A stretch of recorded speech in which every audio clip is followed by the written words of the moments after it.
AG tuko kwa mkoa wa Dar es Salaam. Tumewakilisha wenzetu wengi ambao tuko pamoja ofisini.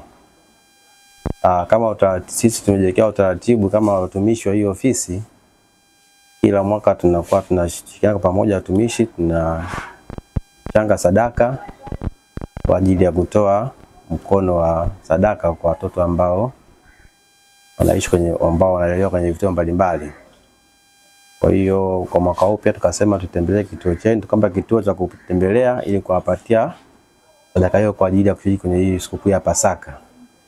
Tunafanya hivyo pia katika sikukuu zaidi, tumeshafanya kwa mikoa mingine, lakini pia katika Pasaka pia hapo tunafanya hivyo kwa Pasaka. Kwa hiyo tumekuja na sadaka yetu na tumeshawasiliana tukanipatia mahitaji ya kituo, tumefanya manunuzi tayari.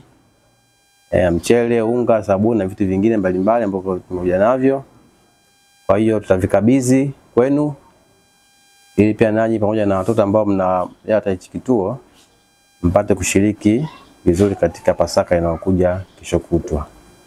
Kwa kifupi tunafurahi kuwepo hapa na niseme kwamba ni kama vile bahati. Tumefika mara ya pili sasa. Nadhani mama unatukumbuka. Tulikuja mwaka juzi hata wakati tunapaki hapo tukasema mbona tumeshatembelea hichi kituo. Mwaka juzi tulifika, ilikuwa kipindi cha Idi. Sasa nadhani mwaka jana ilikuwa Goba. Kwa hiyo nadhani ni jambo jema, ilikuwa nzuri kuwepo tena hapa.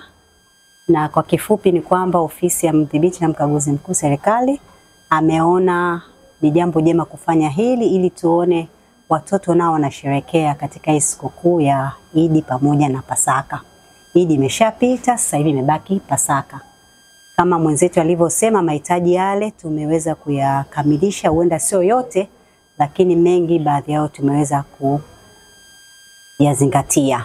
Kwa hiyo kwa kifupi tu lengo ni kwa ajili ya kuona wenzetu wanakuwa na tabasamu katika hichi kipindi cha Pasaka, na ni lengo zuri ambalo ofisi kiongozi wetu wa kazi aliona ni vema likafanywa hivyo ili tuone sio sisi tu ambao tuko maofisini bali hata hao wenzetu waweze kusherehekea. Kwa hiyo kwa kifupi ni hivyo tu, tunashukuru na tumefurahi kuwepo tena hapa. Majina naitwa Bi Aminajat Kilemea, ni mlezi mkuu wa kituo cha Iyare Orphanage Center na mwanzilishi.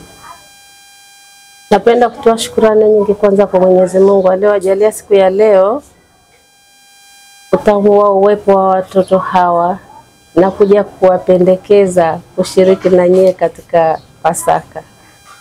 Nasema asanteni sana kwa hilo mlilolifanya, wageni wetu wapendwa. Sina cha kuzungumza ila Mwenyezi Mungu ndiye atakayewalipa katika vitu vyote ambavyo mmejinyima nyie mkaamua kuwakumbuka hawa watoto. Natoa shukrani nyingi sana katika ofisi ya mdhibiti mkuu na viongozi wengine ambao mmefuatana. Sina la ziada ila nasema asanteni sana kwa kutambua uwepo wa watoto hawa na kuja kuwatembelea na kuwaletea zawadi.